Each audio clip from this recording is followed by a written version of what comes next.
ਵਾਹਿਗੁਰੂ ਜੀ ਕਾ ਖਾਲਸਾ, ਵਾਹਿਗੁਰੂ ਜੀ ਕੀ ਫਤਿਹ। ਸਨਮਾਨਯੋਗ ਗੁਰੂ ਸਵਾਰਿਓ, ਅੱਜ ਦੀ ਕਲਾਸ ਵਿੱਚ ਆਪ ਸਾਰਿਆਂ ਨੂੰ ਜੀ ਆਇਆਂ। अपनी आवाज थोड़ी ऊंची करो।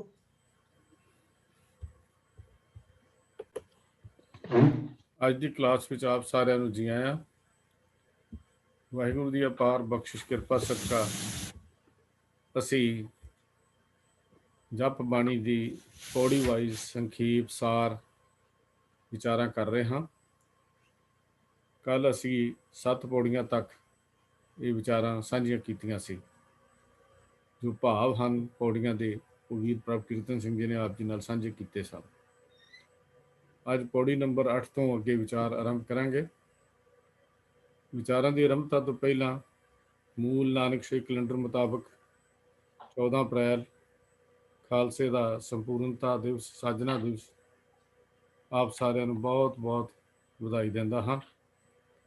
ਅਕਾਲ ਪੁਰਖ ਵਾਹਿਗੁਰੂ ਕਿਰਪਾ ਰੱਖੇ, ਸਾਡਾ ਜੀਵਨ ਵੀ ਉਸ ਖਾਲਸੇ ਜੀਵਨ ਵਰਗਾ ਹੋ ਜਾਏ ਜਿਸ ਨੂੰ ਕਲਗੀਧਰ ਪਾਤਸ਼ਾਹ ਜੀ ਨੇ 1699 30 ਮਾਰਚ ਨੂੰ ਸਾਜ ਕੇ ਸੰਪੂਰਨਤਾ ਬਖਸ਼ ਕੇ ਸੰਸਾਰ ਦੇ ਸਾਹਮਣੇ ਨਵੀਂ ਮਿਸਾਲ ਪੇਸ਼ ਕੀਤੀ ਸੀ। ਅਕਾਲ ਪੁਰਖ ਕੀ ਹੋਈ ਬੇਨਤੀ ਹੈ, ਮਹਾਰਾਜ ਕੌਮ ਵਿੱਚ ਏਕਤਾ, ਇਤਫਾਕ, ਆਪਸੀ ਪਿਆਰ, ਸਾਂਝ ਬਖਸ਼ਿਸ਼ ਕਰੋ। ਤਦ ਕੀ ਹੈ ਤਰੀਕਾਂ ਦੇ ਭੇਦ ਭਾਵ ਵਿਤਕਰੇ ਵੀ ਜੋ ਹਨ ਇਹ ਵੀ ਖਤਮ ਹੋ ਜਾਣ, ਔਰ ਅਸੀਂ ਆਪਣੇ ਨਿਆਰਾਪਨ ਜੋ ਕਲਗੀਧਰ ਪਾਤਸ਼ਾਹ ਨੇ ਬਖਸ਼ਿਆ ਸੀ, ਦੂਜੀਆਂ ਕੌਮਾਂ ਤੋਂ ਵੱਖਰੇ ਹੋ ਕੇ ਆਪਣੇ ਨਿਆਰੇਪਨ ਦੀਆਂ ਗੱਲਾਂ ਕਰ ਸਕੀਏ। ਆਪ ਸਾਰਿਆਂ ਨੂੰ ਇੱਕ ਵਾਰ ਫੇਰ ਜਿੱਥੇ ਜੀ ਆਇਆਂ ਉੱਥੇ ਹੀ ਖਾਲਸਾ ਦੀ ਸਾਜਨਾ ਤੇ ਸੰਪੂਰਨਤਾ ਦਿਵਸ ਦੀ ਬਹੁਤ ਬਹੁਤ ਵਧਾਈ ਦਿੰਦਾ ਹਾਂ। ਬੇਨਤੀ ਕਰ ਰਿਹਾ ਹਾਂ ਵੀਰ ਪ੍ਰਭ ਕੀਰਤਨ ਸਿੰਘ ਜੀ ਨੂੰ ਕਿ ਅੱਜ ਜਪ ਬਾਣੀ ਦੀ 8ਵੀਂ ਪੌੜੀ ਤੋਂ ਅੱਗੇ ਵਿਚਾਰ ਆਰੰਭ ਕੀਤੀ ਜਾਵੇ। ਵੀਰ ਪ੍ਰਭ ਕੀਰਤਨ ਸਿੰਘ ਜੀ। ਵਾਹਿਗੁਰੂ ਜੀ ਕਾ ਖਾਲਸਾ, ਵਾਹਿਗੁਰੂ ਜੀ ਕੀ ਫਤਿਹ। ਵਾਹਿਗੁਰੂ ਜੀ। ਇੱਕ ਓੰਕਾਰ ਸਤਿਨਾਮ ਕਰਤਾ ਪੁਰਖ ਨਿਰਭਉ ਨਿਰਵੈਰ ਅਕਾਲ ਮੂਰਤ ਅਜੂਨੀ ਸੈਭੰ ਗੁਰ ਪ੍ਰਸਾਦ।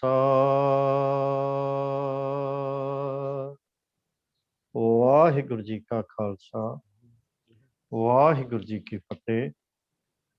ਗੁਰੂ ਪਿਆਰਿਓ, ਆਪਾਂ ਜੋ ਵਿਆਖਿਆ, ਸੰਪੂਰਨ ਵਿਆਖਿਆ ਤੋਂ ਬਾਅਦ ਜੋ ਇੱਕ ਵੇਰਾ ਫੇਰ ਆਪਾਂ ਫੈਸਲਾ ਕੀਤਾ ਹੈ ਕਿ ਜੋ ਸੰਖੇਪ ਦੇ ਵਿੱਚ ਸਤਿਗੁਰੂ ਜੀ ਨੇ ਜੋ ਸਾਨੂੰ ਉਪਦੇਸ਼ ਦਿੱਤੇ ਹਨ ਜਪਜੀ ਸਾਹਿਬ ਵਿੱਚ, ਉਹਨਾਂ ਦੇ ਇੱਕ ਵੇਰਾ ਵਿਚਾਰ ਕਰ ਲਈਏ। ਤਾਂ ਉਸੇ ਲੜੀ ਵਿੱਚ ਹੁਣ ਆਪਾਂ ਅੱਗੇ 8ਵੀਂ ਪੌੜੀ ਉੱਥੋਂ ਵਿਚਾਰ ਸ਼ੁਰੂ ਕਰਨੀ ਹੈ। 8ਵੀਂ ਪੌੜੀ ਆਪ ਜੀ ਦੇ ਸਾਹਮਣੇ ਸਕਰੀਨ ਤੇ ਹੈ।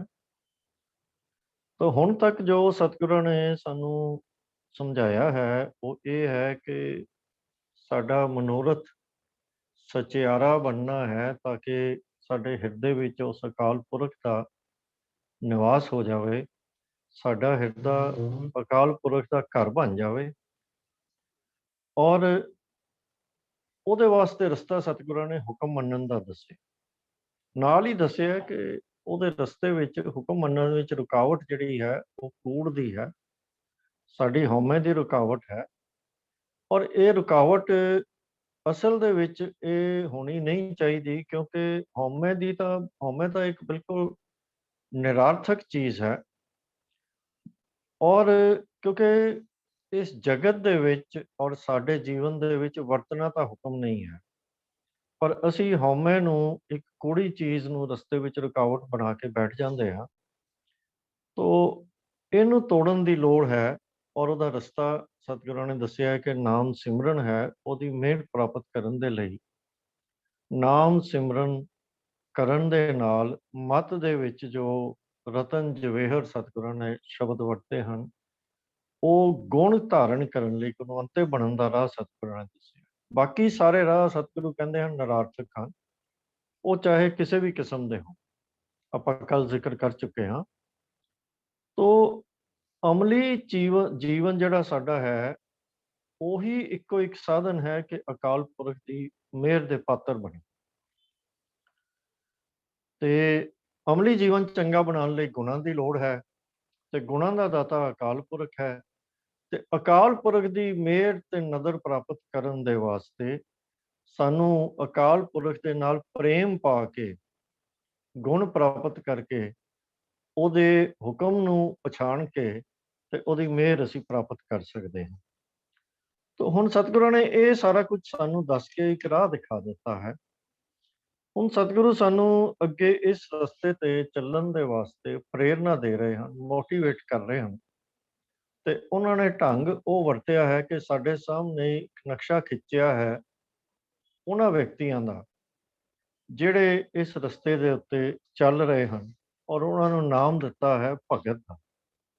ਜਾਂ ਆਪਾਂ ਇਉਂ ਸਮਝ ਲਈਏ ਕਿ ਸਤਿਗੁਰਾਂ ਨੇ ਸਾਡੇ ਸਾਹਮਣੇ ਭਗਤ ਦਾ ਇੱਕ ਰੋਲ ਮਾਡਲ ਸਾਡੇ ਸਾਹਮਣੇ ਰੱਖਿਆ ਹੈ ਤੇ ਸਾਨੂੰ ਸਮਝਾਉਣ ਦੀ ਕੋਸ਼ਿਸ਼ ਕੀਤੀ ਹੈ ਕਿ ਭਗਤਾਂ ਦਾ ਜੀਵਨ ਕੈਸਾ ਬਣ ਜਾਂਦਾ ਹੈ ਜਿਹੜੇ ਇਸ ਰਸਤੇ ਦੇ ਉੱਤੇ ਚੱਲਦੇ ਹਨ।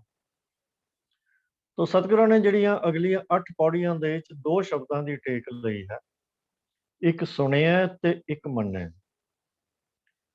ਤੋ ਸੁਣਿਆ ਦੇ ਅਰਥ ਕਰਨ ਲਈ ਅੱਗੇ ਵਿਆਖਿਆ ਕਰਨ ਲੱਗੇ ਵੀ ਅਸੀਂ ਕੁਝ ਜੋ ਹੁਣ ਤੱਕ ਪੰਕਤੀਆਂ ਜਪਜੀ ਸਾਹਿਬ ਦੇ ਵਿੱਚ ਹਨ, ਉਹਨਾਂ ਦੀ ਟੇਕ ਲੈ ਕੇ ਸੁਣਿਆ ਦੇ ਅਰਥ ਸਮਝਣ ਦੀ ਕੋਸ਼ਿਸ਼ ਕੀਤੀ ਸੀ। ਕਿਉਂਕਿ ਸੁਣਿਆ ਅਸੀਂ ਆਮ ਤੌਰ ਦੇ ਉੱਤੇ ਕੰਨਾਂ ਨਾਲ ਗੱਲ ਸੁਣ ਲੈਣ ਨੂੰ ਹੀ ਸਮਝ ਲੈਂਦੇ ਹਾਂ, ਪਰ ਇੱਥੇ ਸੁਣਿਆ ਦੇ ਅਰਥ ਉਸ ਤੋਂ ਕਿਤੇ ਵਿਸ਼ਾਲ ਹੈ। ਤੋ ਜਿਹੜੀਆਂ ਪੰਕਤੀਆਂ ਦੀ ਆਪਾਂ ਟੇਕ ਲਈ ਸੀ, ਇੱਕ ਵਾਰੀ ਉਹਨਾਂ ਦੀ ਹਲਕੀ ਜਿਹੀ ਵਿਚਾਰ ਕਰ ਲਈਏ ਤਾਂ ਕਿ ਸਾਡਾ ਕਨਸੈਪਟ ਜਿਹੜਾ ਹੈ ਉਹਦੇ ਵਿੱਚ ਕੁਝ ਕਨਫਿਊਜ਼ਨ ਨਾ ਰਹਿ ਜਾਵੇ। ਸਤਿਗੁਰਾਂ ਨੇ ਇੱਕ ਪੰਕਤੀ ਵਰਤੀ ਹੈ ਕਿ ਮੱਤ ਵਿੱਚ ਰਤਨ ਜਵਾਹਰ ਮਾਨਕ, ਜੇ ਇੱਕ ਗੁਰ ਕੀ ਸਿੱਖ ਸੁਣੀ। ਤਾਂ ਭਾਵ ਇਹ ਹੈ ਕਿ ਗੁਰੂ ਦੀ ਸਿੱਖ ਸੁਣਨ ਦਾ ਫਾਇਦਾ ਸਤਿਗੁਰਾਂ ਨੇ ਦੱਸਿਆ ਕਿ ਮੱਤ ਦੇ ਵਿੱਚ ਰਤਨ ਜਵਾਹਰ ਤੇ ਮਾਨਕ ਭਾਵ ਵੱਡੇ ਵੱਡੇ ਗੁਣ ਜਿਹੜੇ ਨੇ ਮੱਤ ਦੇ ਵਿੱਚ ਪੈਦਾ ਹੋ ਜਾਂਦੇ ਹਨ, ਸਾਡੇ ਜੀਵਨ ਵਿੱਚ ਆ ਜਾਂਦੇ ਹਨ। ਤਾਂ ਇਹ ਸੁਣਨਾ ਸਧਾਰਨ ਸੁਣਨਾ ਨਹੀਂ ਹੈ, ਇਹ ਧੁਰ ਅੰਦਰ ਤੱਕ ਮਨ ਤੱਕ ਸੁਣਨਾ ਹੈ, ਉਹਨੂੰ ਮੰਨਣਾ ਹੈ ਤੇ ਉਹਦੇ ਤੇ ਅਮਲ ਕਰਨਾ। ਤਾਂ ਸਤਿਗੁਰਾਂ ਨੇ ਇੱਥੇ ਜੋ ਸੁਣਿਆ ਸ਼ਬਦ ਵਰਤਿਆ ਹੈ ਉਹਦੇ ਆਮ ਸੁਣਨ ਵਾਲੇ ਅਰਥ ਨਹੀਂ ਹਨ, ਉਸ ਤੋਂ ਜ਼ਿਆਦਾ ਡੀਪ ਹਨ, ਕਾਫੀ ਡੀਪ ਹਨ। ਇਸੇ ਤਰ੍ਹਾਂ ਹੀ ਸਤਿਗੁਰਾਂ ਨੇ ਅੱਗੇ ਲਿਖਿਆ ਹੈ ਕਿ ਪੰਕਤੀ ਹੈ, ਗਾਵੀਐ ਸੁਣੀਐ ਮਨ ਰੱਖੀਐ ਭਾਉ। ਤਾਂ ਸੁਣਨ ਦੇ ਨਾਲ ਗਾਉਣ ਦੀ ਤੇ ਮਨ ਦੇ ਵਿੱਚ ਪ੍ਰੇਮ ਰੱਖਣ ਦੀ ਗੱਲ ਦੱਸੀ ਹੈ ਸਤਿਗੁਰਾਂ ਨੇ। ਤੇ ਫਿਰ ਸੁਣਨਾ ਕੈਸਾ ਹੈ, ਦੁੱਖ ਪਰ ਹਰ ਸੁਖ ਘਰ ਲੈ ਜਾਓ। ਭਾਵ ਸੁਣਨਾ ਉਹ ਸੁਣਨਾ ਹੈ ਜਿਹਦੇ ਨਾਲ ਦੁੱਖ ਦੂਰ ਹੋ ਜਾਣ ਤੇ ਸੁਖ ਪ੍ਰਾਪਤ ਹੋ ਜਾਏ। ਤਾਂ ਇਹ ਆਪਾਂ ਇਉਂ ਕਹੀਏ ਕਿ ਸਭ ਕੁਝ ਬਿਰਤੀਆਂ ਇਕਾਗਰ ਕਰਕੇ ਸੁਣਨਾ ਹੈ ਤੇ ਸੁਣਨ ਤੋਂ ਬਾਅਦ ਉਹਦੇ ਉੱਤੇ ਅਮਲ ਕਰਨਾ ਹੈ। ਇਹ ਤਾਂ ਹੀ ਹੋ ਸਕਦਾ, ਅਮਲ ਤੋਂ ਬਿਨਾਂ ਇਹ ਗੱਲਾਂ ਨਹੀਂ ਹੋ ਸਕਦੀਆਂ। ਤਾਂ ਸੁਣਨ ਦੇ ਵਿੱਚ ਅਮਲ ਵੀ ਸ਼ਾਮਲ ਹੋ ਗਿਆ। ਫਿਰ ਸਤਿਗੁਰੂ ਅੱਗੇ ਜੋ ਪੰਕਤੀਆਂ ਇੱਥੇ ਵਰਤ ਰਹੇ ਹਨ ਇਹਨਾਂ ਪੌੜੀਆਂ ਦੇ, ਜੋ ਆਪਦੇ ਸਾਹਮਣੇ ਵੀ ਹਨ, ਕਿ ਨਾਨਕ ਭਗਤਾਂ ਸਦਾ ਵਿਗਾਸ।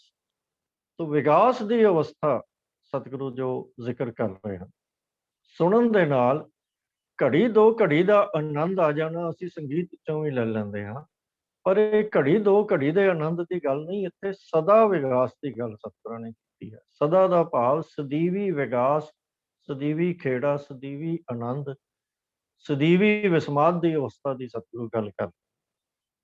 ਤਾਂ ਸੁਣਨਾ ਉਹ ਸੁਣਨਾ ਹੈ, ਜਿਹੜਾ ਸੁਣਨੇ ਦੀ ਗੱਲ ਸਤਿਗੁਰੂ ਕਰ ਰਹੇ ਹਨ, ਉਹ ਜਿਹਾ ਸੁਣਨਾ ਨਹੀਂ ਜਿਹੜਾ ਸੰਗੀਤ ਵਿੱਚੋਂ ਅਸੀਂ ਘੜੀ ਕੋ ਆਨੰਦ ਲੈ ਕੇ ਬਾਅਦ ਵਿੱਚ ਮੁੜ ਉੱਤੇ ਦੇ ਉੱਤੇ ਹੀ ਪਹੁੰਚ ਜਾਂਦੇ ਹਾਂ। ਇਹ ਸਦਾ ਵਿਗਾਸ ਤੱਕ ਪਹੁੰਚਾਉਣ ਵਾਲਾ ਸੁਣਨਾ ਹੈ। ਤੇ ਫਿਰ ਅੱਗੇ ਸਤਿਗੁਰੂ ਕਹਿ ਰਹੇ ਹਨ ਕਿ ਸੁਣਿਆ ਦੁੱਖ ਪਾਪ ਕਾ ਨਾਸ਼, ਵੀ ਉਹ ਸੁਣਨਾ ਜਿਹਦੇ ਨਾਲ ਦੁੱਖ ਤੇ ਪਾਪ ਇਹਨਾਂ ਦਾ ਨਾਸ਼ ਹੋ ਜਾਏ। ਅੱਗੇ ਵੀ ਜਿਵੇਂ ਦੁੱਖ ਪਰ ਹਰ ਸੁੱਖ ਘਰ ਲੈ ਜਾਏ, ਆਪਾਂ ਉਹ ਗੱਲ ਕੀਤੀ ਸੀ। ਤਾਂ ਇਹ ਜੋ ਗੱਲਾਂ ਹੁਣ ਤੱਕ ਆਪਾਂ ਕੀਤੀਆਂ ਨੇ, ਇਹ ਸੁਣਿਆ ਦੇ ਅਰਥ ਸਾਨੂੰ ਇਹ ਸਪਸ਼ਟ ਹੋ ਜਾਣੇ ਚਾਹੀਦੇ ਹਨ ਕਿ ਇਹ ਸੁਣਿਆ ਬਹੁਤ ਡੂੰਘਾਈ ਵਾਲੀ ਗੱਲ ਹੈ, ਔਰ ਇਹ ਜੀਵਨ ਦੇ ਵਿੱਚ ਪਲਟਾ ਲਿਆਉਣ ਵਾਲਾ ਸੁਣਨਾ ਹੈ, ਉਸ ਤੋਂ ਪਹਿਲੇ ਦੀ ਕੋਈ ਗੱਲ ਨਹੀਂ। ਔਰ ਜਿਹੜੀ ਸ਼ੁਰੂ ਦੇ ਵਿੱਚ ਸਤਿਗੁਰਾਂ ਨੇ ਸਾਨੂੰ ਕਿਹਾ ਸੀ ਕਿ ਅੰਮ੍ਰਿਤ ਵੇਲਾ ਸੱਚ ਨਾਉ ਵਡਿਆਈ ਵਿਚਾਰ, ਤੋ ਇਹ ਸੁਣਨਾ ਵੀ ਉਹੀ ਸੁਣਨਾ ਹੈ ਜੋ ਉਸ ਵਡਿਆਈ ਵਿਚਾਰ ਦੀ ਵਡਿਆਈ ਵਿੱਚ ਵਡਿਆਈਆਂ ਦੀ ਵਿਚਾਰ ਨੂੰ ਸੁਣੇ, ਸਿਰਫ ਕਰੇ ਨਹੀਂ, ਵਿਚਾਰ ਵੀ ਹੋਵੇ ਤੇ ਸੁਣਨਾ ਵੀ ਹੋਵੇ ਔਰ ਉਸ ਵਿਚਾਰ ਨੂੰ ਵੀ ਸੁਣਨਾ ਹੋਵੇ। ਇਹ ਸਾਰਾ ਕੁਝ ਜਦੋਂ ਇਕੱਠਾ ਹੋ ਜਾਂਦਾ ਹੈ ਤੇ ਫਿਰ ਇਹ ਸੁਣਿਆ ਦਾ ਸ਼ਬਦ ਬਣਦਾ ਹੈ ਜੋ ਆਪ ਦੇ ਸਾਹਮਣੇ ਹੈ। ਹੁਣ ਇੱਥੇ ਸਤਿਗੁਰਾਂ ਨੇ ਸੁਣਿਆ ਦਾ ਸ਼ਬਦ ਵਰਤਿਆ ਕਿਉਂ ਹੈ? ਇਹਦੇ ਪਿੱਛੇ ਵੀ ਸਤਿਗੁਰਾਂ ਦੀ ਰਮਜ਼ ਹੈ ਕੋਈ ਨਾ ਕੋਈ। ਅਸੀਂ ਸਿਰਫ ਅੰਦਾਜ਼ਾ ਲਗਾ ਸਕਦੇ ਹਾਂ, ਪਤਾ ਨਹੀਂ ਠੀਕ ਹੈ ਗਲਤ ਹੈ, ਪਰ ਜੋ ਮੇਰੀ ਸਮਝ ਦੇ ਵਿੱਚ ਇਹ ਗੱਲ ਆਉਂਦੀ ਹੈ ਕਿ ਕਿਉਂਕਿ ਆਮ ਤੌਰ ਦੇ ਉੱਤੇ ਜੋ ਸਾਡੇ ਸਨਾਤਨ ਮਤ ਦੇ ਵਿੱਚ ਇੱਕ ਧਰਮ ਦੇ ਰਸਤੇ ਤੇ ਚੱਲਣ ਲਈ ਜੋ ਇਨਸਾਨ ਨੇ ਕੰਮ ਕਰਨੇ ਹੁੰਦੇ ਹਨ, ਉਹਦੇ 3 ਹਿੱਸੇ ਕੀਤੇ ਜਾਂਦੇ ਹਨ: ਸ਼ਰਵਣ, ਮਨਨ ਤੇ ਨਿਧਿਆਸਨ।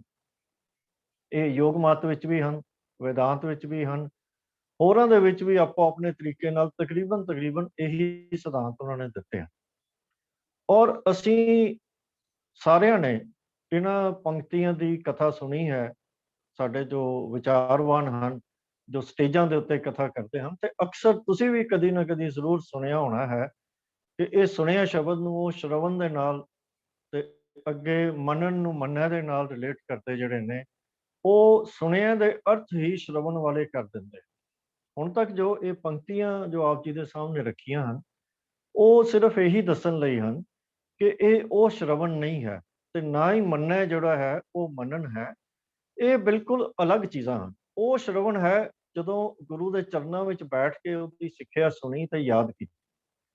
ਮੰਨਣ ਦੀ ਅਵਸਥਾ ਮੰਨਣ ਦੇ ਵਿੱਚ ਆਉਂਦੀ ਹੈ ਕਿ ਮਨ ਨੂੰ ਸਮਝਾਉਣਾ ਹੈ, ਤੇ ਨਿਧਿਆਸਨ ਜਦੋਂ ਤੁਹਾਡੀ ਸਮਾਧੀ ਦੀ ਅਵਸਥਾ ਬਣ ਜਾਏ। ਉਹ ਨਿਧਿਆਸਨ ਨੂੰ ਤਾਂ ਸਤਿਗੁਰਾਂ ਨੇ ਬਿਲਕੁਲ ਛੱਡ ਹੀ ਦਿੱਤਾ ਹੈ, ਕਿਉਂਕਿ ਸਾਡੀ ਤਾਂ ਸਮਾਧੀ ਅਮਲੀ ਜੀਵਨ ਹੈ। ਸਾਡੀ ਸਮਾਧੀ ਭੋਰਿਆਂ ਦੇ ਵਿੱਚ, ਜੰਗਲਾਂ ਦੇ ਵਿੱਚ ਜਾ ਕੇ ਬੈਠ ਕੇ ਅੱਖਾਂ ਮੀਟ ਕੇ ਲਗਾ ਲੈਣਾ, ਉਹ ਸਮਾਧੀਆਂ ਦਾ ਸਾਡੇ ਕੋਈ ਮਹੱਤਵ ਨਹੀਂ ਹੈ। ਸਾਡਾ ਮਹੱਤਵ ਹੈ ਕਿ ਇਸ ਸੰਸਾਰ ਦੇ ਵਿੱਚ ਰਹਿ ਕੇ ਅਮਲੀ ਜੀਵਨ ਦੇ ਵਿੱਚ ਉਹ ਸਿੱਖਿਆ ਦੇ ਉੱਤੇ ਅਮਲ ਕਰਨਾ। ਤਾਂ ਖੈਰ ਆਪਾਂ ਇੱਥੇ ਬਹੁਤੀ ਵਿਸਥਾਰ ਵਿੱਚ ਨਾ ਜਾਈਏ। ਕਹਿਣ ਤੋਂ ਭਾਵ ਇਹ ਕਿ ਸੁਣਿਆ ਸ਼ਬਦ ਇਉਂ ਜਾਪਦਾ ਹੈ ਕਿ ਸਤਿਗੁਰਾਂ ਨੇ ਇਸ ਕਰਕੇ ਵਰਤਿਆ ਹੈ ਕਿ ਸਾਨੂੰ ਸੁਣਿਆ ਦੀ ਗੱਲ ਦੀ ਸਮਝ ਲੱਗ ਜਾਵੇ ਤੇ ਇਹਦੇ ਸ਼ਰਵਣ ਦਾ ਇਕੁਇਵਲੈਂਟ ਹੋਣ ਦੀ ਜਿਹੜਾ ਭੁਲੇਖਾ ਹੈ ਉਹ ਸਾਨੂੰ ਕਦੇ ਪਵੇ ਨਾ। ਕਿਉਂਕਿ ਜੇ ਅਸੀਂ ਉਸ ਭੁਲੇਖੇ 'ਚ ਪੈ ਜਾਵਾਂਗੇ ਫਿਰ ਅਸੀਂ ਸੁਣਿਆ ਦੀਆਂ ਪੌੜੀਆਂ ਦੀ ਜੋ ਸਤਿਗੁਰਾਂ ਦਾ ਉਪਦੇਸ਼ ਹੈ ਉਹਦੇ ਤੋਂ ਉਖੜ ਕੇ ਕਿਤੇ ਹੋਰ ਹੀ ਪਹੁੰਚ ਜਾਓ। ਖੈਰ ਸਤਿਗੁਰੂ ਇਹਨਾਂ ਪੌੜੀਆਂ ਦੇ ਵਿੱਚ ਕਹਿ ਰਹੇ ਹਨ ਕਿ ਇਹ ਜੋ ਸੁਣਿਆ ਜਿਸ ਦੀ ਆਪਾਂ ਗੱਲ ਕੀਤੀ ਹੈ, ਵਿਆਖਿਆ ਕੀਤੀ ਹੈ, ਉਸ ਢੰਗ ਦੇ ਨਾਲ ਜਦੋਂ ਅਸੀਂ ਗੁਰੂ ਦੀ ਸਿੱਖਿਆ, ਪ੍ਰਭੂ ਦੇ ਨਾਮ ਨੂੰ ਸੁਣਦੇ ਹਾਂ ਤਾਂ ਸਾਡੀ ਅਵਸਥਾ ਜਿਹੜੀ ਹੈ ਉਹ ਐਸੀ ਬਣ ਜਾਂਦੀ ਹੈ ਕਿ ਸਾਨੂੰ ਹਰ ਪਾਸੇ ਅਕਾਲ ਪੁਰਖ ਹੀ ਵਰਤਦਾ ਦਿਸਦਾ ਹੈ।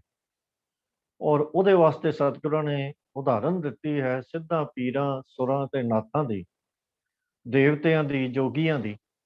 ਔਰ ਇਹ ਦੱਸਿਆ ਹੈ ਕਿ ਸਾਨੂੰ ਚਾਹੇ ਧਰਤੀ ਹੈ, ਚਾਹੇ 3 ਲੋਕ ਹਨ, ਇਹਨਾਂ ਸਾਰਿਆਂ ਦੀ ਸੋਝੀ ਹੋ ਜਾਂਦੀ ਹੈ ਔਰ ਕਾਲ ਤੋਂ ਅਸੀਂ ਮੁਕਤ ਹੋ ਜਾਂਦੇ। ਭਾਵ ਇਹ ਸਾਰੀਆਂ ਚੀਜ਼ਾਂ ਉਹ ਹਨ ਜਿਹੜੀਆਂ ਸਾਡੇ ਲਈ ਬਹੁਤ ਵੱਡੀਆਂ ਹਨ, ਜਿਨ੍ਹਾਂ ਦੇ ਭੈ ਵਿੱਚ ਅਸੀਂ ਜੀਵਨ ਜਿਹੜਾ ਹੈ ਉਹ ਬਤੀਤ ਕਰਦੇ ਹਾਂ। ਜਿਹੜੀ ਪੰਕਤੀ ਸਤਿਗੁਰਾਂ ਨੇ ਲਿਖੀ ਹੈ, ਪੋਹ ਨਾ ਸਕੈ ਕਾਲ, ਉਸ ਤੋਂ ਸਾਨੂੰ ਹਿੰਟ ਮਿਲਦਾ ਹੈ ਕਿ ਸਤਿਗੁਰੂ ਜੀ ਸਾਨੂੰ ਕੀ ਮੇਨ ਮੈਸੇਜ ਦੇਣਾ ਚਾਹੁੰਦੇ ਹਨ ਕਿ ਅਸੀਂ ਇਹਨਾਂ ਚੀਜ਼ਾਂ ਤੋਂ ਕਿਸੇ ਇਹਦੇ ਭੈ ਵਿੱਚ ਨਹੀਂ ਆਉਣਾ, ਇਹਨਾਂ ਤੋਂ ਡਰਨਾ ਨਹੀਂ, ਇਹਨਾਂ ਤੋਂ ਘਬਰਾਉਣਾ ਨਹੀਂ ਕਿ ਇਹ ਕੋਈ ਵੱਡੇ ਆਦਮੀ ਹਨ ਜਾਂ ਵੱਡੇ ਵੱਡੇ ਧਰਤੀ ਹੈ ਜਾਂ ਇਹ ਆਕਾਸ਼ ਵੱਡਾ ਹੈ, ਵੱਡੇ ਵੱਡੇ ਦੀਪ ਲੋ ਪਾਤਾਲ ਹਨ।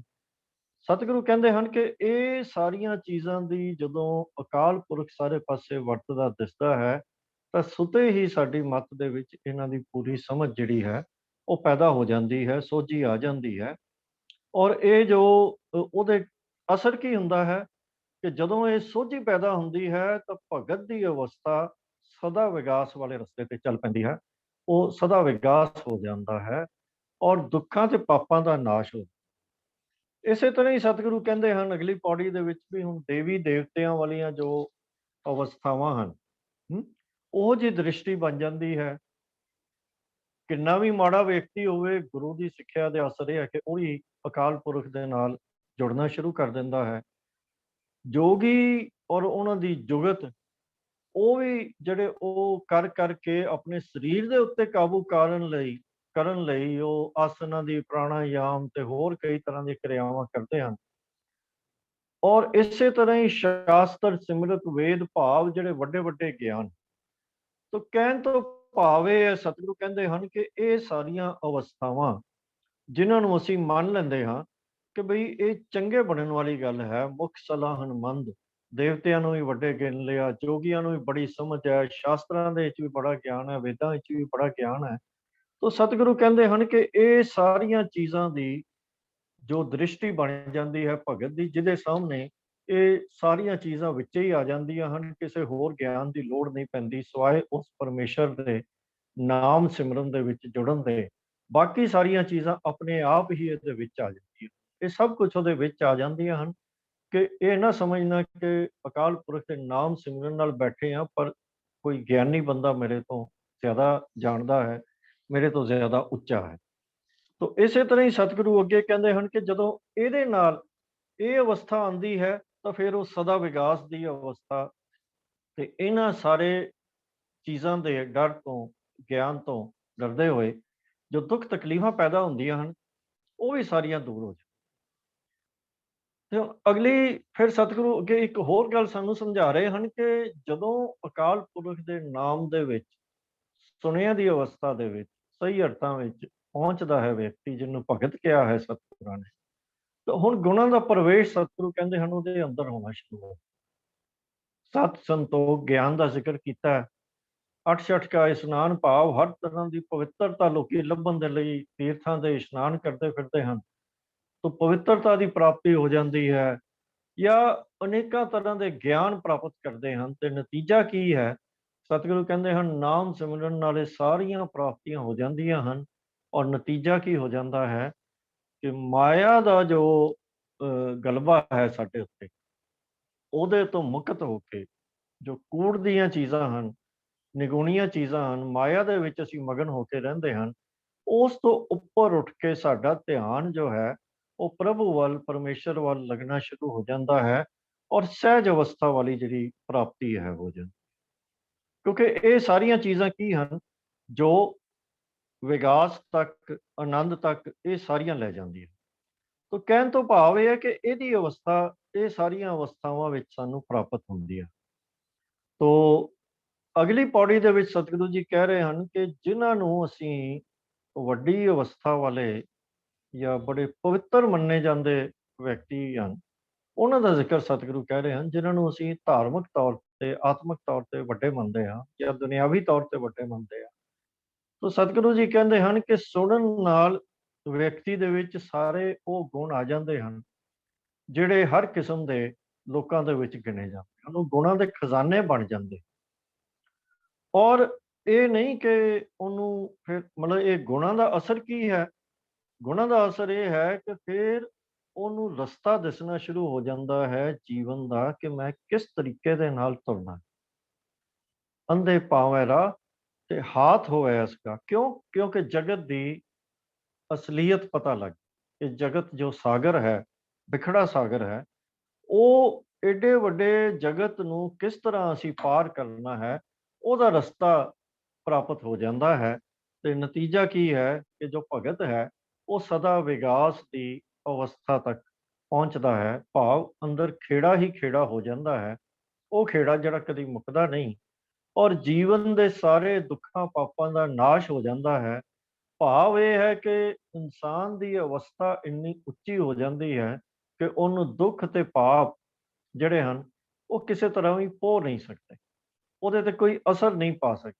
ਜਿਵੇਂ ਅਸੀਂ ਪਹਿਲਾਂ ਵੀ ਗੱਲ ਕੀਤੀ ਹੈ ਕਿ ਉਹ ਸਹਿਜ ਧਿਆਨ ਦੀ ਅਵਸਥਾ ਦੇ ਵਿੱਚ ਆ ਜਾਂਦਾ ਹੈ। ਸਹਿਜ ਧਿਆਨ ਦਾ ਅਰਥ ਇਹੀ ਹੈ ਕਿ ਜੋ ਦੁਨਿਆਵੀ ਔਕੜਾਂ, ਜੋ ਦੁਨਿਆਵੀ ਮੁਸੀਬਤਾਂ, ਦੁੱਖ, ਤਕਲੀਫਾਂ, ਉਹ ਸਭ ਕੁਝ ਜਿਹੜਾ ਹੈ ਉਹ ਇਨਸਾਨ ਦੇ ਜੀਵਨ ਦੇ ਉੱਤੇ ਅਸਰ ਨਹੀਂ ਪਾਉਂਦਾ, ਔਰ ਉਹ ਅਕਾਲ ਪੁਰਖ ਦੇ ਨਾਲ ਜੁੜਿਆ ਰਹਿੰਦਾ ਹੈ। ਇਸੇ ਨੂੰ ਸਹਿਜ ਦੀ ਅਵਸਥਾ ਕਿਹਾ ਹੈ।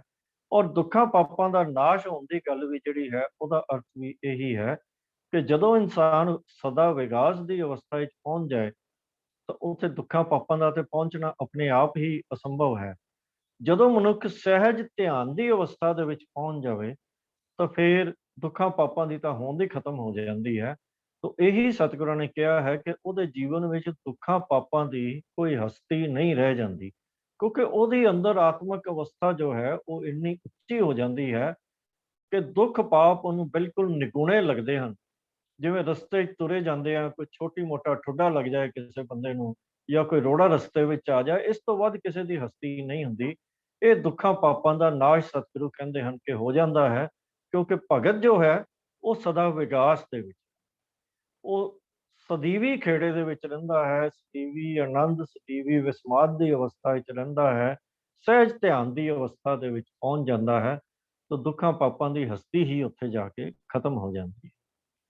ਹੁਣ ਸਤਿਗੁਰੂ ਜੀ ਨੇ ਜੋ ਸਾਨੂੰ ਸਮਝਾਇਆ ਹੈ ਕਿ ਗੁਰੂ ਦੀ ਸਿੱਖਿਆ ਦੇ ਨਾਲ ਇਹਨਾਂ ਚਾਰਾਂ ਪੌੜੀਆਂ ਦੇ ਵਿੱਚ, ਕਿ ਇੱਕ ਪਾਸੇ ਮਨੁੱਖ ਦੇ ਭਗਤ ਦਾ ਗਿਆਨ ਦਾ ਘੇਰਾ ਵਿਸ਼ਾਲ ਹੋ ਜਾਂਦਾ ਹੈ। ਜੋ ਰਸਤੇ ਵਿੱਚ ਰੁਕਾਵਟਾਂ ਹਨ, ਡਰ, ਭੁਲੇਖੇ, ਭਰਮ, ਵਹਿਮ, ਕਰਮਕਾਂਡ, ਅਗਿਆਨਤਾ, ਜੋ ਵੀ ਤੁਸੀਂ ਸਮਝ ਲਓ, ਉਹ ਸਾਰੇ ਦੂਰ ਹੋ ਜਾਂਦੇ ਹਨ, ਕਿਉਂਕਿ ਗੁਰੂ ਦੀ ਸਿੱਖਿਆ ਤੇ ਅਮਲ ਕਰਨ ਨਾਲ ਭਗਤ ਦੀ ਦ੍ਰਿਸ਼ਟੀ ਵਿਸ਼ਾਲ ਹੋ ਜਾਂਦੀ ਹੈ। ਤੇ ਦੂਜੇ ਪਾਸੇ ਉਹਦੇ ਅੰਦਰ ਉਹ ਗੁਣ ਆਣੇ ਸ਼ੁਰੂ ਹੋ ਜਾਂਦੇ ਹਨ, ਜਿਹੜੇ ਉਹਦੇ ਨਿੱਜੀ ਜੀਵਨ ਦੀ ਵੀ ਉਸਾਰੀ ਕਰਦੇ ਹਨ, ਉਹਦੇ ਧਾਰਮਿਕ ਦੀ ਅਖਲਾਕੀ ਜੀਵਨ ਦੀ ਵੀ ਉਸਾਰੀ ਕਰਦੇ ਹਨ, ਤੇ ਸਹਿਜ ਅਵਸਥਾ ਦੀ ਅਵਸਥਾ ਤੱਕ ਲੈ ਜਾਂਦੇ ਹਨ। ਤੋ ਸਤਿਗੁਰੂ ਕਹਿੰਦੇ ਹਨ ਕਿ ਇਹ ਸਾਰੀਆਂ ਜੋ ਸਤਿਗੁਰਾਂ ਨੇ ਗਿਣਾਈਆਂ ਹਨ ਚੀਜ਼ਾਂ, ਇਹ ਕਿਸ ਤਰ੍ਹਾਂ ਪ੍ਰਾਪਤ ਹੁੰਦੀਆਂ ਹਨ? ਗੁਰੂ ਦੀ ਸਿੱਖਿਆ ਸੁਣਨ ਨਾਲ। ਪਰ ਕਿਸ ਤਰ੍ਹਾਂ ਸੁਣਨੀ ਹੈ ਉਹਦੀ ਆਪਾਂ ਵਿਚਾਰ ਕੀਤੀ ਹੈ। ਨਾਮ ਸਿਮਰਨ ਦੇ ਨਾਲ ਜੁੜਨ ਦੇ ਨਾਲ ਇਹ ਸਾਰੇ ਫਾਇਦੇ ਹੁੰਦੇ।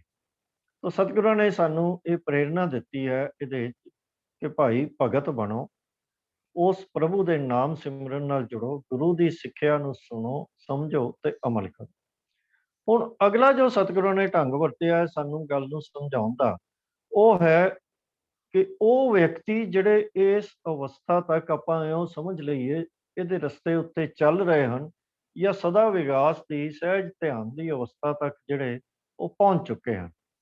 ਤਾਂ ਉਹਨਾਂ ਨੂੰ ਸਤਿਗੁਰਾਂ ਨੇ ਉਹ ਕਿਹਾ ਹੈ ਕਿ ਜਿਹੜੇ ਮੰਨੇ, ਪਹਿਲੀ ਪੌੜੀ ਵਿੱਚ ਉਹਨਾਂ ਨੇ ਸ਼ਬਦ ਵਰਤਿਆ ਹੈ ਕਿ ਉਹ ਅਵਸਥਾ ਦੀ ਗੱਲ ਹੁਣ ਸਤਿਗੁਰੂ ਕਰ ਰਹੇ ਆ।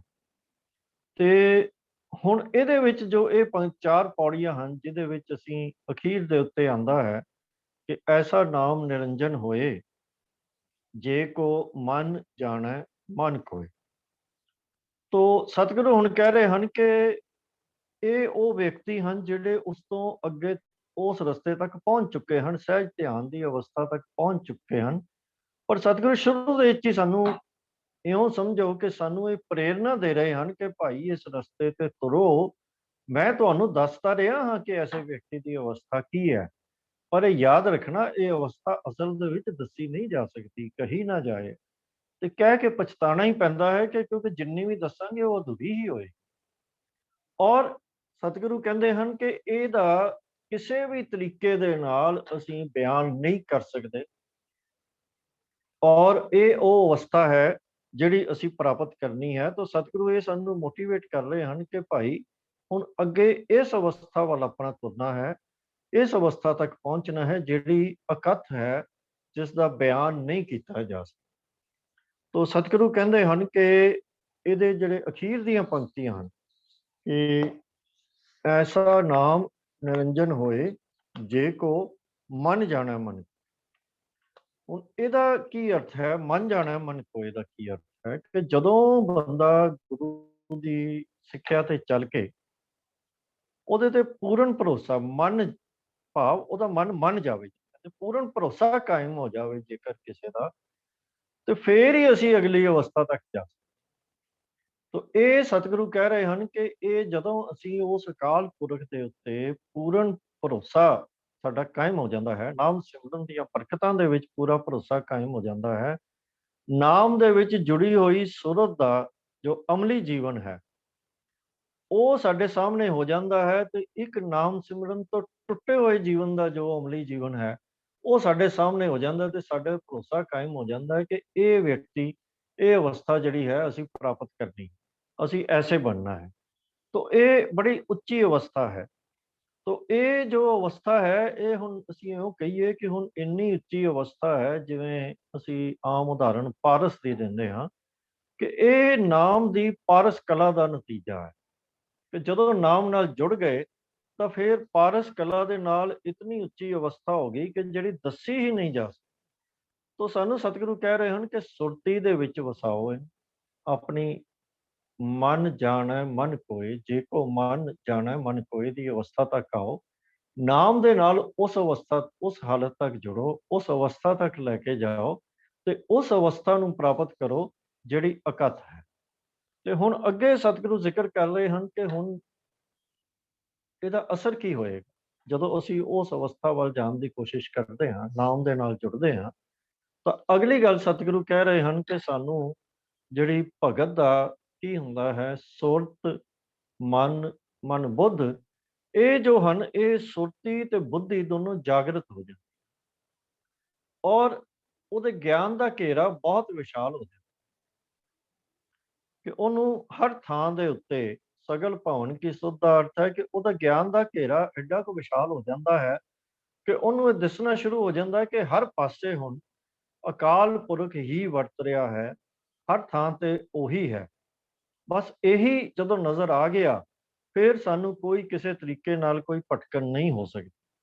ਤਾਂ ਸਤਿਗੁਰੂ ਕਹਿੰਦੇ ਹਨ ਕਿ ਏਡੀ ਉੱਚੀ ਜਦੋਂ ਬੁੱਧ ਹੋ ਜਾਂਦੀ ਹੈ ਤਾਂ ਫਿਰ ਮਨੁੱਖ ਦੇ ਉੱਤੇ ਮੂੰਹ ਦੇ ਉੱਤੇ ਚੋਟਾਂ ਨਹੀਂ ਪੈਂਦੀਆਂ, ਭਾਵ ਉਹ ਮਾਇਆ ਦੀਆਂ, ਕੂੜ ਦੀਆਂ, ਔਗਣਾਂ ਦੀਆਂ, ਵਿਕਾਰਾਂ ਦੀਆਂ ਚੋਟਾਂ ਨਹੀਂ ਉਹਨੂੰ ਪੈਂਦੀਆਂ ਤੇ ਨਾ ਹੀ ਉਹਦਾ ਕੋਈ ਜਨਮ ਮਰਨ ਦੇ ਗੇੜ ਦਾ ਕੋਈ ਸਵਾਲ ਬਾਕੀ ਰਹਿ ਜਾਂਦਾ ਹੈ। ਚਮਕੈ ਸਾਥ ਨਾ ਜਾਏ ਦਾ ਅਰਥ ਹੈ ਕਿ ਮਨੁੱਖ ਜਨਮ ਮਰਨ ਦੇ ਗੇੜ ਤੋਂ ਮੁਕਤ ਹੋ ਜਾਂਦਾ ਹੈ।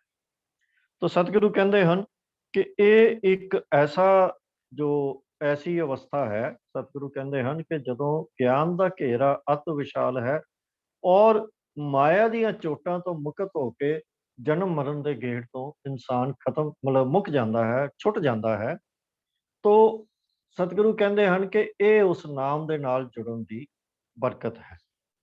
ਤੋਂ ਅੱਗੇ ਸਤਿਗੁਰੂ ਕਹਿੰਦੇ ਹਨ ਕਿ ਅਗਲੀ ਪੌੜੀ ਦੇ ਵਿੱਚ, ਹਾਂਜੀ,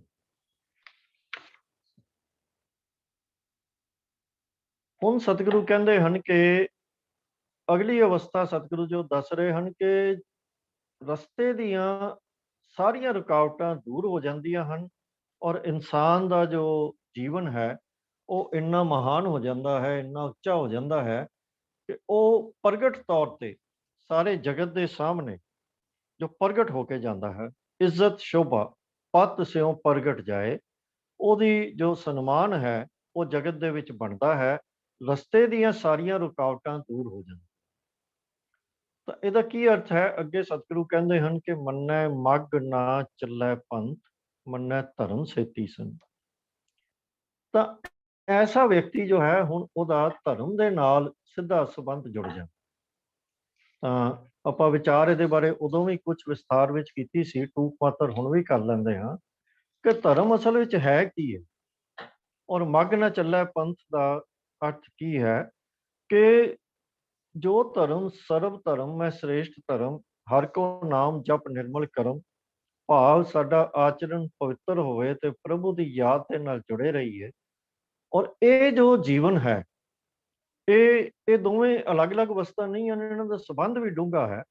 ਤਾਂ ਜਦੋਂ ਇਹ ਅਵਸਥਾ ਆ ਜਾਂਦੀ ਹੈ, ਇਸ ਧਰਮ ਦੇ ਨਾਲ ਸੰਬੰਧ ਹੋ ਜਾਂਦਾ ਹੈ ਤੇ ਫਿਰ ਮਨੁੱਖ ਦੇ ਜੀਵਨ ਦੇ ਵਿੱਚੋਂ ਕਿਸੇ ਇੱਕ ਪੰਥ ਦੇ ਬਾਰੇ ਜਾਂ ਇੱਕ ਰਸਤੇ ਦੇ ਬਾਰੇ ਜਾਂ ਇੱਕ ਧਰਮ ਦੇ ਬਾਰੇ ਜੋ ਵਿਚਾਰ ਹਨ ਉਹ ਸਾਰੇ ਜੋ ਵੰਡੀਆਂ ਹਨ ਉਹ ਖਤਮ ਹੋ ਜਾਂਦੀਆਂ ਹਨ ਕਿ ਇਹ ਮੇਰਾ ਧਰਮ ਹੈ, ਇਹ ਤੇਰਾ ਧਰਮ ਹੈ, ਜਾਂ ਇਸ ਤਰ੍ਹਾਂ ਦੇ ਵਿਚਾਰ ਖਤਮ ਹੋ ਜਾਂਦੇ ਹਨ। ਤੋਂ ਨਾ ਤਾਂ ਮਜ਼ਹਬੀ ਹਉਮੈ ਹੁੰਦੀ ਹੈ ਕਿ ਬਈ ਮੈਂ ਮੋਮਿਨ ਹਾਂ ਤੂੰ ਕਾਫਿਰ ਹੈ, ਮੈਂ ਤੂੰ ਮਲੇਛ ਹੈ ਤੇ ਮੈਂ ਬੜਾ ਪਵਿੱਤਰ ਹਾਂ। ਇਹ ਸਾਰੀਆਂ ਗੱਲਾਂ ਖਤਮ ਹੋ ਜਾਂਦੀਆਂ ਹਨ। ਭਾਵ ਇਹ ਕਿ ਜਿਹੜਾ ਮਨੁੱਖ ਪ੍ਰਭੂ ਦੇ ਨਾਮ ਸਿਮਰਨ ਦੇ ਨਾਲ ਜੁੜ ਗਿਆ, ਉਹਦਾ ਧਰਮ ਦੇ ਨਾਲ ਸਿੱਧਾ ਸੰਬੰਧ ਜੁੜ ਗਿਆ ਔਰ ਉਹਦੇ ਮਨ ਦੇ ਵਿੱਚੋਂ ਇਨਸਾਨ ਦੇ ਵਾਸਤੇ ਜੋ ਵੀ ਤੰਗ ਦਿਲੀਆਂ ਝਗੜੇ ਹਨ, ਅਸੀਂ ਆਪਣੇ ਇਤਿਹਾਸ ਦੇ ਵਿੱਚੋਂ ਵੀ ਦੇਖੀਏ ਤੇ ਇਹ ਅਕਸਰ ਅਸੀਂ ਦੇਖਦੇ ਹਾਂ ਕਿ ਗੁਰੂ ਕੇ ਸਿੱਖਾਂ ਨੇ ਉਹਨਾਂ ਦੇ ਵਾਸਤੇ ਵੀ ਕੁਰਬਾਨੀਆਂ ਕੀਤੀਆਂ, ਉਹਨਾਂ ਚੀਜ਼ਾਂ ਵਾਸਤੇ ਵੀ ਕੁਰਬਾਨੀਆਂ ਕੀਤੀਆਂ। ਸਤਿਗੁਰੂ ਤੇਗ ਬਹਾਦਰ ਜੀ ਨੇ ਉਹਨਾਂ ਚੀਜ਼ਾਂ ਵਾਸਤੇ ਕੁਰਬਾਨੀਆਂ ਕੀਤੀਆਂ ਜਿਨ੍ਹਾਂ ਨੂੰ ਗੁਰੂ ਨਾਨਕ ਸਾਹਿਬ ਨੇ ਹੀ ਉਸ ਵਕਤ ਤੋਂ ਹੀ ਨਕਾਰ ਦਿੱਤਾ। ਤੋ ਇਹ ਧਰਮ ਨਾਲ ਸੰਬੰਧ ਜੁੜਨ ਵਾਲੀ ਗੱਲ ਹੈ। ਔਰ ਇਹੀ ਗੱਲ ਅਨੇਕਾਂ ਸ਼ਹੀਦਾਂ ਦੇ ਬਾਰੇ ਵੀ ਆਪਾਂ ਪੜ੍ਹਦੇ ਹਾਂ, ਜਿਨ੍ਹਾਂ ਨੇ ਕਿਸੇ ਨੂੰ ਮਤਲਬ ਦੁਖੀ ਬੰਦੇ ਨੂੰ, ਦੀਨ ਨੂੰ ਬਚਾਉਣ ਦੇ ਵਾਸਤੇ ਆਪਣੀਆਂ ਜਾਨਾਂ ਤੱਕ ਵਾਰ ਦਿੱਤੀਆਂ ਔਰ ਕਿੰਨੇ ਕਿੰਨਿਆਂ ਦੀ ਰੱਖਿਆ ਕੀਤੀ। ਇਹ ਧਰਮ ਸੇਤੀ ਸੰਬੰਧ ਹੈ। ਪਰ ਇਹ ਸਾਰਾ ਕੁਝ ਪ੍ਰਾਪਤ ਕਿੱਥੋਂ ਹੁੰਦਾ ਹੈ? ਜਦੋਂ ਅਕਾਲ ਪੁਰਖ ਦੇ ਨਾਮ ਦੇ ਨਾਲ ਮਨ ਜਾਣਾ, ਮਨ ਖੋਏ ਦੀ ਅਵਸਥਾ ਆ ਜਾਂਦੀ ਹੈ ਕਿ ਜਦੋਂ ਸਾਡਾ ਉਹਦੇ ਨਾਲ ਸਿੱਧਾ ਜੋ ਹੈ ਉਹ ਨਾਤਾ ਜੁੜ ਜਾਂਦਾ ਕਿ ਵੀ ਅਕਾਲ ਪੁਰਖ ਦੇ ਜੋ ਨਾਮ ਸਿਮਰਨ ਦੇ ਨਾਲ ਅਸੀਂ ਆਪਣਾ ਨਾਤਾ ਅਕਾਲ ਪੁਰਖ ਦੇ ਨਾਲ ਜੋੜ ਲੈਂਦੇ ਹਾਂ, ਤਾਂ ਹੀ ਇਹ ਅਵਸਥਾ ਬਣਦੀ ਹੈ। ਤੇ ਅੰਤਲੀ ਪੌੜੀ ਦੇ ਵਿੱਚ ਸਤਿਗੁਰੂ ਜੀ ਕਹਿ ਰਹੇ ਹਨ ਕਿ ਜੋ ਅਕਾਲ ਪੁਰਖ ਦੇ ਨਾਮ ਦੇ ਨਾਲ ਜੁੜਿਆ ਹੈ, ਉਸ ਅਵਸਥਾ ਤੱਕ ਪਹੁੰਚ ਗਿਆ ਹੈ, ਤਾਂ ਹੁਣ ਉਹ ਵਿਅਕਤੀ ਦੇ ਜੀਵਨ ਦਾ ਉਹਨਾਂ ਨੇ ਇੱਕ ਐਸਾ ਮਤਲਬ ਪਿਆਰਾ ਔਰ ਐਸਾ ਰੌਸ਼ਨੀ ਵਾਲਾ ਖਾਕਾ ਖਿੱਚਿਆ ਹੈ ਕਿ ਹੁਣ ਉਹਦੇ ਰਸਤੇ ਦੀਆਂ ਸਾਰੀਆਂ ਰੁਕਾਵਟਾਂ ਖਤਮ ਹਨ। ਮੋਖ ਦੁਆਰ ਦਾ ਭਾਵ ਇਹ ਹੈ ਕਿ ਮੁਕਤੀ ਦਾ ਦਰਵਾਜ਼ਾ, ਭਾਵ ਕਿ ਜੋ ਵੀ ਸਤਿਗੁਰਾਂ ਨੇ ਸ਼ੁਰੂ ਦੇ ਵਿੱਚ ਗੱਲ ਕੀਤੀ ਸੀ ਕਿ ਕੂੜਾ ਟੁੱਟੈ ਪਾਲ, ਉਹ ਅਵਸਥਾ ਆ ਜਾਂਦੀ ਹੈ ਕਿ ਹੁਣ ਕੂੜ ਤੋਂ ਖਲਾਸੀ ਹੋ ਜਾਂਦੀ ਹੈ, ਮਾਇਆ ਤੋਂ ਖਲਾਸੀ ਹੋ ਜਾਂਦੀ ਹੈ, ਵਿਕਾਰਾਂ ਤੋਂ ਖਲਾਸੀ ਹੋ ਜਾਂਦੀ ਹੈ, ਇਹਨਾਂ ਤੋਂ ਮੁਕਤੀ ਪ੍ਰਾਪਤ ਹੁੰਦੀ ਹੈ। ਇਹ ਅਵਸਥਾ ਅਲਟੀਮੇਟਲੀ ਪ੍ਰਾਪਤ ਹੋ ਜਾਂਦੀ ਹੈ। ਔਰ ਇਹ ਸਿਰਫ ਆਪਣੇ ਵਾਸਤੇ ਨਹੀਂ ਹੈ, ਇਹ ਪਰਿਵਾਰੈ ਸਾਧਾਰ, ਭਾਵ ਉਹਦੇ ਨਾਲ ਦੇ ਨਜ਼ਦੀਕ ਦੇ ਜਿਹੜੇ ਵੀ ਲੋਕ ਹਨ। ਪਰਿਵਾਰ ਦਾ ਇੱਥੇ ਅਰਥ ਬੜਾ ਵਿਸ਼ਾਲ ਹੈ, ਕਿਉਂਕਿ ਸਾਡਾ ਅਸਲ ਪਰਿਵਾਰ ਤੇ ਸਾਡੇ ਸਤਸੰਗੀ ਹਨ, ਜਿਨ੍ਹਾਂ ਦੇ ਨਾਲ ਸਾਡੇ ਗੁਰੂ ਦੇ ਨਾਲ ਜੁੜਨ ਦੇ, ਪ੍ਰਭੂ ਦੇ ਨਾਲ ਜੁੜਨ ਦੇ ਸੰਬੰਧ ਹਨ। ਤੇ ਸਤਿਗੁਰੂ ਕਹਿੰਦੇ ਹਨ ਕਿ ਉਹ ਸਾਰਿਆਂ ਨੂੰ ਹੀ ਜੋ ਹੈ ਉਹ ਇਸ ਅਵਸਥਾ ਤੱਕ ਲੈ ਜਾਂਦਾ ਹੈ, ਸੰਗੀ ਸਾਥੀਆਂ ਨੂੰ। ਔਰ ਤਰੈ ਤਾਰੇ ਗੁਰ ਸਿੱਖ, ਤੋ ਸਾਰਿਆਂ ਨੂੰ ਨਾਲ ਲੈ ਕੇ ਤਾਰਦਾ ਹੈ। ਮੰਨੈ ਨਾਨਕ ਭਵੈ ਨਾ ਭਿਖ। ਹੁਣ ਤਾਂ ਉਹ ਸਾਰਿਆਂ ਨੂੰ ਨਾਲ ਲੈ ਕੇ ਇਸ ਜਗਤ ਤੋਂ ਪਾਰ ਜਾਣ ਵਾਲੀ ਅਵਸਥਾ ਤੱਕ ਪਹੁੰਚ ਗਿਆ ਹੈ। ਹੁਣ ਉਹਦੇ ਵਾਸਤੇ ਭਵੈ ਨਾ ਭਿਖ ਅਰਥ ਜਿਹੜਾ ਹੈ ਕੋਈ ਰੱਖਦਾ ਹੀ ਨਹੀਂ ਹੈ, ਕਿਉਂਕਿ ਭਵੈ ਨਾ ਭਿਖ ਦਾ ਮਤਲਬ ਹੈ ਕਿ ਆਮ ਜੀਵਨ ਦੇ ਵਿੱਚ ਵੀ ਅਸੀਂ ਦੇਖਦੇ ਹਾਂ ਕਿ ਅਸੀਂ ਤਰ੍ਹਾਂ ਤਰ੍ਹਾਂ ਦੀਆਂ ਆਪਣੀਆਂ ਡਿਮਾਂਡਸ ਦੇ ਵਾਸਤੇ ਕਦੀ ਕਿਸੇ ਕੋਲ ਜਾ ਕੇ ਕੋਈ ਮੰਗ ਮੰਗਦੇ ਹਾਂ, ਕਦੀ ਕਿਸੇ ਕੋਲ ਜਾ ਕੇ ਮੰਗ, ਤੇ ਕਈ ਤਾਂ ਵਿਚਾਰਿਆਂ ਦੀ ਹਾਲਤ ਇਹੋ ਜਿਹੀ ਹੁੰਦੀ ਹੈ ਕਿ ਉਹ ਕਦੀ ਇੱਕ ਮਤਲਬ ਆਪਾਂ ਧਾਰਮਿਕ ਪੱਖ ਤੋਂ ਹੀ ਅਗਰ ਗੱਲ ਕਰੀਏ, ਕਦੀ ਇੱਕ ਥਾਂ ਤੇ ਜਾ ਕੇ ਮੱਥਾ ਟੇਕਦੇ ਹਨ, ਇੱਕ ਦਿਨ ਇੱਕ ਥਾਂ ਤੇ, ਇੱਕ ਦਿਨ ਦੂਜੀ ਥਾਂ ਤੇ, ਇੱਕ ਤੀਜੀ ਥਾਂ ਤੇ। ਸਾਡੇ ਪੰਜਾਬੀ 'ਚ ਇੱਕ ਬੜਾ ਪਿਆਰਾ ਸ਼ਬਦ ਹੈ ਜੋ ਉਹਨਾਂ ਦੀ ਇਸ ਅਵਸਥਾ ਨੂੰ ਡਿਸਕ੍ਰਾਈਬ ਕਰਦਾ ਹੈ ਕਿ ਭਾਈ ਇਹ ਬੰਦਾ ਤੇ ਚੁਫੇਰ ਗੜੀਆ ਹੈ, ਤੇ ਜਿੱਥੇ ਜਾਂਦਾ ਹੈ, ਜੋ ਦਿਸਦਾ ਹੈ ਉੱਥੇ ਉਹ ਇਹ ਮੰਗਣਾ ਸ਼ੁਰੂ ਕਰ ਦਿੰਦਾ ਹੈ। ਇਹ ਭਿਖਾਰੀਆਂ ਦੀ ਅਵਸਥਾ ਹੈ। ਤਾਂ ਸਤਿਗੁਰੂ ਜੀ ਕਹਿੰਦੇ ਹਨ ਹੁਣ ਤੇ ਉਹ ਤਾਰਨ ਵਾਲਾ ਹੋ ਗਿਆ, ਦੂਜਿਆਂ ਨੂੰ ਮਤਲਬ ਉਹਨਾਂ ਦਾ ਸੁਧਾਰ ਕਰਨ ਵਾਲਾ ਹੋ ਗਿਆ। ਉਹ ਮਨੁੱਖ ਜੋ ਅਕਾਲ ਪੁਰਖ ਦੇ ਨਾਮ ਦੇ ਨਾਲ ਜੁੜ ਗਿਆ, ਜਿਹਨੇ ਇਹ ਅਵਸਥਾ ਪ੍ਰਾਪਤ ਕਰ ਲਈ, ਉਹ ਨਿਰੰਜਨ ਜੋ ਮਾਇਆ ਤੋਂ ਪਰੇ ਦਾ, ਮਾਇਆ ਦੇ ਪ੍ਰਭਾਵ ਤੋਂ ਦੂਰ ਦਾ ਨਾਮ ਹੈ, ਉਹਦੇ ਨਾਲ ਜੁੜ ਗਿਆ ਤੇ ਉਹਦੇ ਰਸਤੇ ਵਿੱਚ ਮਾਇਆ ਦੀਆਂ ਰੁਕਾਵਟਾਂ ਵੀ ਖਤਮ ਹੋ ਗਈਆਂ, ਦੂਜਿਆਂ ਨੂੰ ਤਾਰਨ ਜੋਗਾ ਹੋ ਗਿਆ। ਹੁਣ ਉਹਦੇ ਜੀਵਨ ਦੇ ਵਿੱਚੋਂ ਉਹ ਜਗ੍ਹਾ ਜਗ੍ਹਾ ਦਰ ਦਰ ਦੀਆਂ ਠੋਕਰਾਂ ਖਾ ਕੇ ਜੋ ਮੰਗਣ ਦੀ ਗੱਲ ਹੈ, ਉਹ ਸਤਿਗੁਰੂ ਕਹਿੰਦੇ ਹਨ ਕਿ ਉਹ ਖਤਮ ਹੋ ਗਈ। ਹੁਣ ਉਹਦੀ ਅਵਸਥਾ ਉਹ ਉਸ ਅਕਾਲ ਪੁਰਖ ਦੇ ਨਾਲ ਸਿੱਧੇ ਸੰਬੰਧ ਦੀ ਬਣ। ਤੋ ਇਹ ਦੋ ਜੋ ਚਾਰ ਪੌੜੀਆਂ ਦੇ ਜੋ ਦੋ ਸਤਿਗੁਰਾਂ ਨੇ ਸਮੂਹ ਸਾਡੇ ਸਾਹਮਣੇ ਰੱਖੇ ਹਨ, ਇਹ ਅਸਲ ਦੇ ਵਿੱਚ ਜੋ ਪਹਿਲੀਆਂ ਸਾਨੂੰ ਸਤਿਗੁਰਾਂ ਨੇ ਸਿਧਾਂਤ ਦੱਸੇ ਹਨ, ਉਹਨਾਂ ਨੂੰ ਇਲਸਟ੍ਰੇਟ ਕੀਤਾ ਹੈ ਸਾਨੂੰ ਮੋਟੀਵੇਟ ਕਰਨ ਲਈ ਕਿ ਅਸੀਂ ਨਾਮ ਸਿਮਰਨ ਦੇ ਹੁਕਮ ਦੇ ਔਰ ਇਸ ਰਸਤੇ ਉੱਤੇ ਤੁਰ ਕੇ ਆਪਣੇ ਜੀਵਨ ਨੂੰ ਚੰਗਾ ਬਣਾਉਣ ਵਾਲਾ ਉਦਮ ਜਿਹੜਾ ਹੈ ਉਹ ਸ਼ੁਰੂ ਕਰ ਦਈਏ। ਹੁਣ ਇਹ ਮਤਲਬ ਅਸੀਂ ਦੇਖਣਾ ਹੈ ਕਿ ਸਤਿਗੁਰਾਂ ਦੀ ਇਸ ਮੋਟੀਵੇਸ਼ਨ ਦਾ ਅਸੀਂ ਆਪਣੇ ਜੀਵਨ ਦੇ ਵਿੱਚ ਕਿੰਨਾ ਕੁ ਅਸਰ ਪਾਉਂਦੇ ਹਾਂ। ਹੁਣ ਸਤਿਗੁਰੂ ਅੱਗੇ ਨਾਲ ਹੀ ਇੱਕ ਹੋਰ ਜੋ ਅਗਲੀ ਪੌੜੀ ਹੈ, 16ਵੀਂ ਪੌੜੀ ਜੋ ਹੈ, ਉਹਦੇ ਵਿੱਚ ਸਤਿਗੁਰੂ ਹੁਣ ਇੱਕ ਹੋਰ ਅਵਸਥਾ ਸਾਡੇ ਸਾਹਮਣੇ ਜਿਹੜੀ ਹੈ ਉਹ ਡਿਸਕ੍ਰਾਈਬ ਕਰ ਰਹੇ ਹਨ ਕਿ ਜੋ ਵਿਅਕਤੀ ਇਹ ਸੁਣਿਆ ਤੇ ਮੰਨਿਆ ਵਿੱਚ ਜੋ ਅਵਸਥਾਵਾਂ, ਜੋ ਗੁਣ ਪ੍ਰਾਪਤ ਕਰਨ ਦੀ ਗੱਲ ਉਹਨਾਂ ਨੇ ਦੱਸੀ ਹੈ, ਜਿਸ ਅਵਸਥਾ ਦੇ ਵਿੱਚ ਪਹੁੰਚਣ ਦੀ ਗੱਲ ਕੀਤੀ ਹੈ, ਤਾਂ ਸਤਿਗੁਰਾਂ ਨੇ ਇਹ ਇੱਕ ਤਰੀਕੇ ਨਾਲ ਸਾਨੂੰ ਇਹ ਸਮਝਾਇਆ ਕਿ ਜੋ ਇਹਨਾਂ ਰਸਤਿਆਂ ਦੇ ਉੱਤੇ ਤੁਰ ਰਹੇ ਹਨ, ਇਹ ਪ੍ਰਾਪਤੀਆਂ ਕਰ ਰਹੇ ਹਨ ਜਾਂ ਕਰ ਚੁੱਕੇ ਹਨ, ਉਹਨਾਂ ਨੂੰ ਸਤਿਗੁਰਾਂ ਨੇ ਹੁਣ ਪੰਚ ਦਾ ਨਾਮ ਦਿੱਤਾ। ਪੰਚ ਕੌਣ ਹਨ? ਜਿਨ੍ਹਾਂ ਨੇ ਹੁਣ ਤੱਕ ਦੀਆਂ ਜੋ 15 ਪੌੜੀਆਂ ਦੇ ਵਿੱਚ ਸਤਿਗੁਰਾਂ ਨੇ ਜੋ ਕੁਝ ਸਾਨੂੰ ਸਿੱਖਿਆ ਦਿੱਤੀ ਹੈ, ਉਹਨਾਂ ਦੇ ਉੱਤੇ ਚੱਲੇ ਹਨ। ਇਹ ਗੱਲ ਪਹਿਲੀ ਪੌੜੀ ਦੇ ਵਿੱਚੋਂ ਜੀਵਨ ਦੇ ਟੀਚੇ ਤੋਂ ਲੈ ਕੇ ਉਹ ਸਾਰੇ ਰਸਤੇ ਦੀ ਗੱਲ ਤੇ ਸੁਣਿਆ ਤੇ ਮੰਨਿਆ ਦੇ ਵਿੱਚ ਜੋ ਸਤਿਗੁਰਾਂ ਨੇ ਸਾਨੂੰ ਰਸਤਾ ਦੱਸਿਆ ਹੈ, ਮੋਟੀਵੇਟ ਕੀਤਾ ਹੈ, ਤਾਂ ਉਹਨਾਂ ਦੇ ਉੱਤੇ ਜਿਹੜੇ ਅਮਲ ਕਰ ਰਹੇ ਹਨ, ਜਿਹੜੇ ਕਰ ਚੁੱਕੇ ਹਨ ਅਮਲ, ਉਸ ਅਵਸਥਾ ਨੂੰ ਪ੍ਰਾਪਤ ਕਰ ਚੁੱਕੇ ਹਨ, ਉਹਨਾਂ ਨੂੰ ਸਤਿਗੁਰਾਂ ਨੇ ਹੁਣ ਨਾਮ, ਜਿਵੇਂ ਅੱਗੇ ਭਗਤਾਂ ਦਾ ਦਿੱਤਾ ਸੀ, ਹੁਣ ਸਤਿਗੁਰਾਂ ਨੇ ਪੰਚ ਦਾ ਨਾਮ ਦੇ ਦਿੱਤਾ ਹੈ। ਤਾਂ ਪੰਚ ਦਾ ਅਰਥ ਹੈ ਉਹ ਮਨੁੱਖ ਜਿਹੜੇ ਅਸੀਂ ਆਮ ਭਾਸ਼ਾ ਵਿੱਚ ਲੈਂਦੇ ਹਾਂ, ਜਿਹੜੇ ਉੱਚੀ ਅਵਸਥਾ ਵਾਲੇ ਹੋਣ, ਆਮ ਸਧਾਰਨ ਮਨੁੱਖਾਂ ਨਾਲੋਂ ਥੋੜੇ ਉੱਚੇ ਹੋਣ। ਤਾਂ ਇੱਥੇ ਇਹਦਾ ਅਰਥ ਹੈ ਕਿ ਉਹ ਜਿਨ੍ਹਾਂ ਨੇ ਨਾਮ ਸੁਣਿਆ ਹੈ, ਨਾਮ ਮੰਨਿਆ ਹੈ, ਜਿਵੇਂ ਸਾਨੂੰ ਪਹਿਲੇ ਦੱਸਿਆ ਹੈ, ਭਾਵ ਜਿਨ੍ਹਾਂ ਦੀ ਸੁਰਤ ਨਾਮ ਦੇ ਵਿੱਚ ਜੁੜ ਗਈ ਹੈ, ਔਰ ਜਿਨ੍ਹਾਂ ਦੇ ਅੰਦਰ ਨਾਮ ਦੇ ਬਾਰੇ ਉਹ ਭਰੋਸਾ, ਉਹ ਪ੍ਰਤੀਤ ਪੈਦਾ ਹੋ ਗਈ ਹੈ, ਜੋ ਸਤਿਗੁਰਾਂ ਨੇ ਸਾਨੂੰ ਸਮਝਾਈ ਹੈ। ਤਾਂ ਉਹ ਜੋ ਐਸੇ ਵਿਅਕਤੀ ਹਨ, ਉਹਨਾਂ ਨੂੰ ਸਤਿਗੁਰਾਂ ਨੇ ਪੰਚ ਕਿਹਾ ਹੈ, ਉਹਨਾਂ ਨੂੰ ਪ੍ਰਵਾਨ ਕਿਹਾ ਹੈ, ਪ੍ਰਧਾਨ ਕਿਹਾ ਹੈ। ਤੇ ਸਤਿਗੁਰੂ ਕਹਿੰਦੇ ਹਨ ਕਿ ਇਸ ਜਗਤ ਵਿੱਚ ਤੇ ਉਸ ਜਗਤ ਵਿੱਚ, ਜਿਵੇਂ ਆਪਾਂ ਸਵਾਲ ਜਵਾਬ ਸੈਸ਼ਨ ਦੇ ਵਿੱਚ ਵੀ ਗੱਲ ਕਰ ਰਹੇ ਸਾਂ, ਕਿ ਅਕਾਲ ਪੁਰਖ ਦੀ ਹਜ਼ੂਰੀ ਵਿੱਚ ਵੀ, ਔਰ ਇਹ ਜੋ ਦੁਨਿਆਵੀ ਜੋ ਸਥਾਨ ਹਨ, ਇੱਥੇ ਦੁਨੀਆ ਦੇ ਵਿੱਚ ਵੀ ਉਹਨਾਂ ਨੂੰ ਸਾਰੇ ਥਾਵਾਂ ਦੇ ਉੱਤੇ ਮਾਣ ਪ੍ਰਾਪਤ ਹੁੰਦਾ ਹੈ। ਉਹ ਜੋ ਐਸੇ ਵਿਅਕਤੀ ਹਨ ਜਿਹੜੇ ਸਤਿਗੁਰੂ ਦੇ ਰਸਤੇ ਉੱਤੇ, ਸਤਿਗੁਰੂ ਦੇ ਦੱਸੇ ਰਾਹ ਉੱਤੇ ਤੁਰ ਰਹੇ ਹਨ, ਜਿਨ੍ਹਾਂ ਦਾ ਗੁਰੂ ਹੀ ਕੇਵਲ ਇੱਕੋ ਇੱਕ ਧਿਆਨ ਦਾ ਕੇਂਦਰ ਹੈ, ਟਿਕਾਣਾ ਹੈ, ਤਾਂ ਉਹਨਾਂ ਦੀ ਅਵਸਥਾ ਵਿੱਚ ਭਾਵ ਗੁਰੂ ਦਾ ਟਿਕਾਣਾ, ਭਾਵ ਗੁਰਸ਼ਬਦ ਦਾ ਜੋ ਟਿਕਾਣਾ ਹੁੰਦਾ ਹੈ, ਉਹਦੇ ਵੱਲ ਉਹਨਾਂ ਦੀ ਸੁਰਤ ਟਿੱਕੀ ਹੋਈ ਹੈ। ਏਕ ਧਿਆਨ ਤੋਂ ਭਾਵ ਇਹ ਹੈ ਕਿ ਫੋਕਸਡ ਹੈ ਉਹਨਾਂ ਦਾ ਜੋ ਧਿਆਨ ਹੈ, ਉਹਨਾਂ ਦੀ ਸੁਰਤ ਹੈ। ਤਾਂ ਉਹਨਾਂ ਦੀ ਸਤਿਗੁਰੂ ਜੀ ਕਹਿ ਰਹੇ ਹਨ ਕਿ ਉਹਨਾਂ ਦਾ ਜ਼ਿਕਰ ਕਰ ਰਹੇ ਹਨ ਕਿ ਗੁਰ ਸ਼ਬਦ ਵਿੱਚ ਜੁੜੇ ਰਹਿਣ ਦਾ ਸਿੱਟਾ ਇਹ ਨਹੀਂ ਹੈ। ਹੁਣ ਸਤਿਗੁਰੂ ਅੱਗੇ ਇੱਕ ਹੋਰ ਸਾਨੂੰ ਗੱਲ ਸਮਝਾ ਰਹੇ ਹਨ ਕਿ ਅਸੀਂ ਇਹ ਟਿਕਾ ਲਿਆ ਧਿਆਨ, ਪਰ ਭਾਵੇਂ ਕੋਈ ਕਿੰਨਾ ਕਹੇ, ਕਿੰਨੀ ਵਿਚਾਰ ਕਰੇ, ਪਰ ਕਰਤੇ ਕੇ ਕਰਨਾ ਨਹੀਂ ਸ਼ਮਾ। ਅਸੀਂ ਉਸ ਅਕਾਲ ਪੁਰਖ ਦੇ ਅੰਤ ਨਹੀਂ ਪਾ ਸਕਦੇ। ਇਹ ਗੱਲ ਸਤਿਗੁਰਾਂ ਨੇ ਅੱਗੋਂ ਸਾਨੂੰ ਹੋਰ ਡਿਟੇਲ ਵਿੱਚ ਵੀ ਸਮਝਾਣੀ ਹੈ, ਪਰ ਸਤਿਗੁਰਾਂ ਨੇ ਕਿਹਾ ਹੈ ਕਿ ਇਹ ਸਮਝ ਲੈਣਾ ਕਿ ਜਿਉਂ-ਜਿਉਂ ਸਾਡੀ ਆਤਮਿਕ ਅਵਸਥਾ ਉੱਚੀ ਹੋ ਜਾਵੇ, ਜਿਵੇਂ ਸਤਿਗੁਰੂ ਜੀ ਨੇ ਪਹਿਲੀਆਂ ਪੌੜੀਆਂ ਦੇ ਵਿੱਚ ਡਿਸਕ੍ਰਾਈਬ ਕੀਤਾ ਹੈ, ਉਹਦਾ ਅਰਥ ਇਹ ਨਹੀਂ ਹੈ ਕਿ ਉਹਦਾ ਅਸੀਂ ਅੰਤ ਪਾ ਲਓ। ਔਰ ਇੱਕ ਉਦਾਹਰਨ ਦੇ ਕੇ ਸਤਿਗੁਰਾਂ ਨੇ ਸਾਡੀ ਇਹ ਮਤਲਬ ਇਹਨੂੰ ਇਲਸਟ੍ਰੇਟ ਕੀਤਾ ਹੈ ਕਿ ਜਿਵੇਂ ਲੋਕ ਇਹ ਸਮਝ ਬੈਠਦੇ ਹਨ ਕਿ ਹੁਣ ਤੇ ਮੇਰੀ ਅਵਸਥਾ ਉੱਚੀ ਹੋ ਗਈ, ਮੈਨੂੰ ਸਭ ਕੁਝ ਸਮਝ ਲੱਗਣਾ ਸ਼ੁਰੂ ਹੋ ਗਿਆ ਤੇ ਧਰਤੀ ਥੱਲੇ ਬਲਦ ਦੀ ਕਹਾਣੀ ਹੋ ਗਈ। ਤੇ ਸਤਿਗੁਰੂ ਜੀ ਉਹ ਕਹਿੰਦੇ ਹਨ ਕਿ ਅਸਲ ਦੇ ਵਿੱਚ ਤਾਂ ਇਸ ਦ੍ਰਿਸ਼ਟੀ ਦੇ ਵਿੱਚ ਸਾਨੂੰ ਇਹ ਸਮਝ ਆ ਜਾਣੀ ਚਾਹੀਦੀ ਹੈ, ਐਸੇ ਵਿਅਕਤੀ ਨੂੰ ਇਹ ਸਮਝ ਆ ਜਾਂਦੀ ਹੈ ਕਿ ਇਹ ਜਗਤ ਦਾ ਜੋ ਸਿਸਟਮ ਚੱਲ ਰਿਹਾ ਹੈ, ਉਹ ਅਕਾਲ ਪੁਰਖ ਦਾ ਜੋ ਹੁਕਮ ਵਰਤ ਰਿਹਾ ਹੈ, ਉਸ ਅਕਾਲ ਪੁਰਖ ਦਾ ਹੁਕਮ ਹੀ ਉਹ ਧਰਮ ਹੈ ਜਿਸ ਨੇ ਇਸ ਜਗਤ ਨੂੰ ਟਿਕਾ ਕੇ ਰੱਖਿਆ ਹੈ।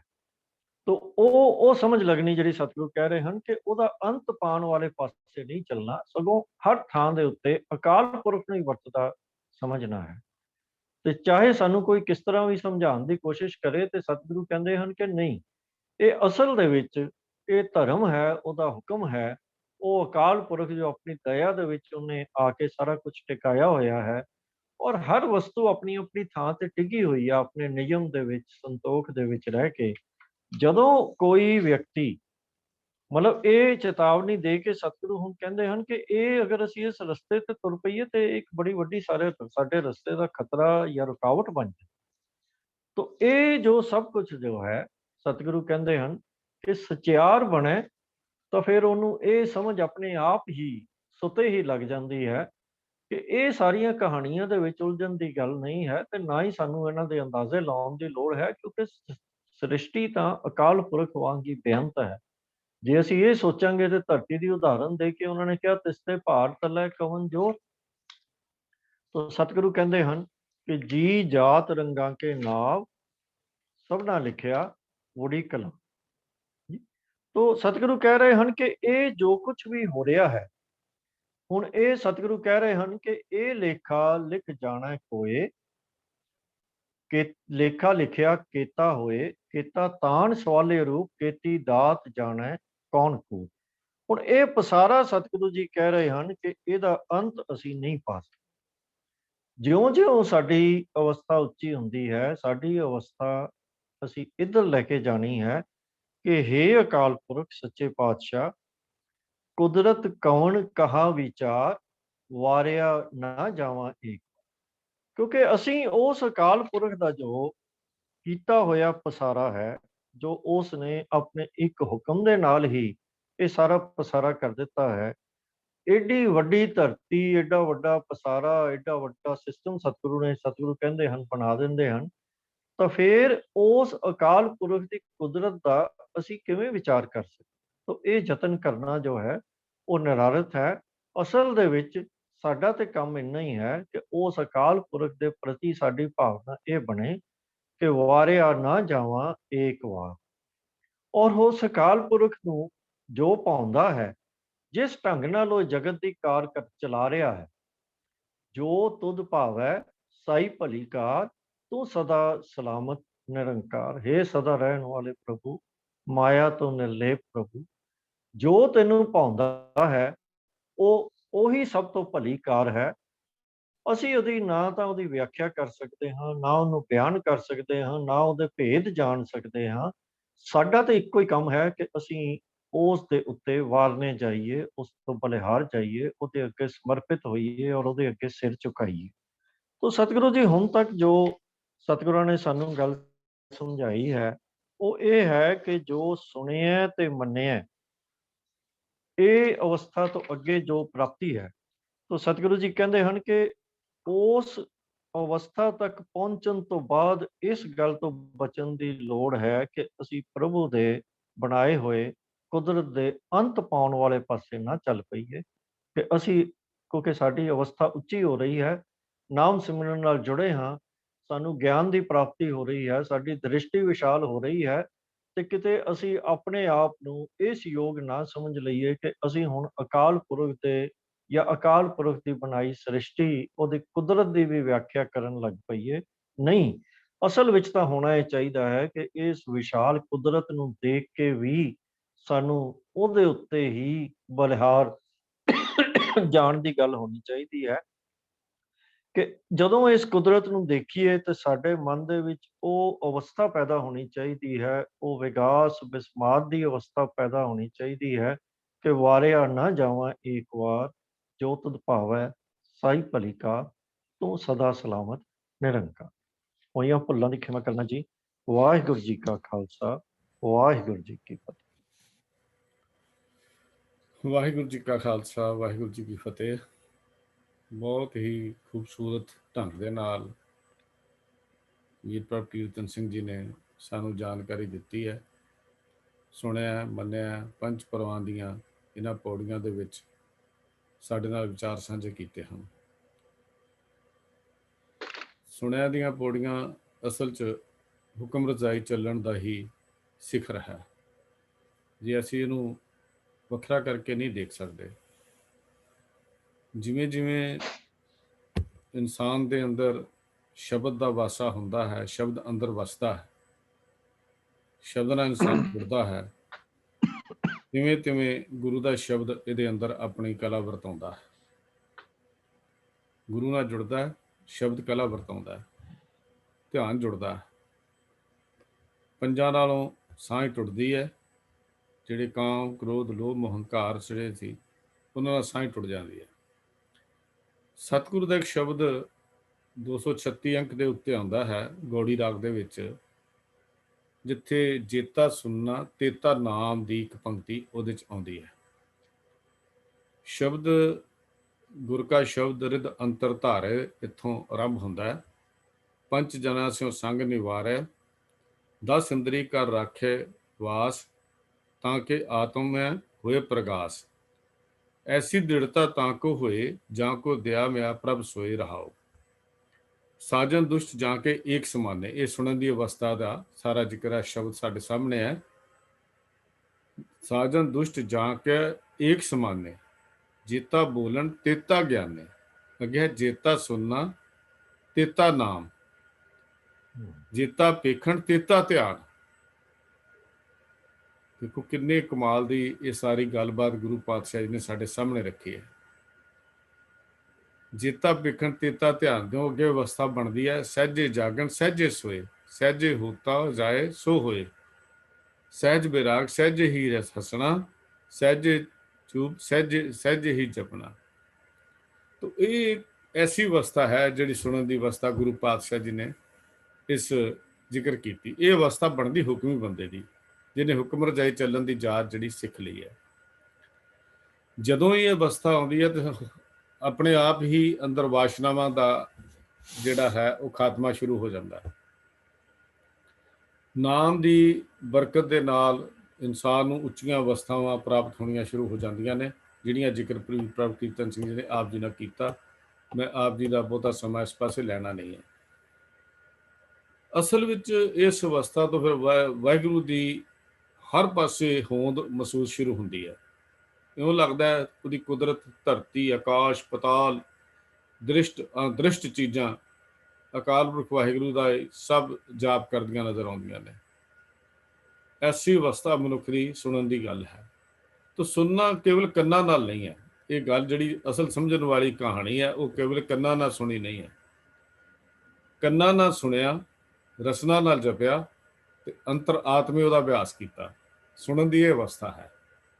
सुनन की अवस्था केवल कह नहीं है भी सुन के असीं गल जा सुन लिया जी बस कीर्तन सुन लिया, अज शब्द सुन लिया, इत्थे गल मुक नहीं जाती।